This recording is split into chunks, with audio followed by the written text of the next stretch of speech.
लोकसभेचं हे मतदान हे 4 ते 5 टप्प्यात होतं.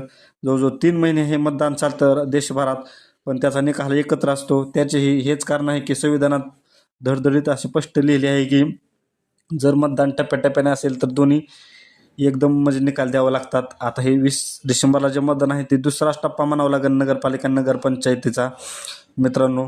पण आता काही म्हणजे विरोधी पक्षाचं, काही म्हणजे सामान्य लोकांना वाटतं की ईव्हीएम घोटाळ्यासाठी निवडणुकाचा निकाल लांबवला आहे. तर तसं काही नसतो मित्रांनो. जर समजा मी उभा असलो, समजा माझ्या नगरपालिका क्षेत्रात जर 3 ते 4 बूथ येतात, तर 3 ते 4 बूथावर प्रत्येकी 2 प्रमाणे 8 पोल एजंट असतात मित्रांनो. पण त्या पोल एजंटने ज्यावेळेस 5:30-6ला मतदान पूर्ण प्रक्रिया होते, त्यानंतर ते निवडणूक अधिकारी त्यांना संपूर्ण आकडेवारी देतात.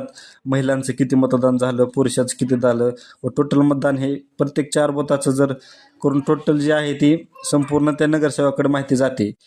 तर मित्रांनो असं काही नसतं.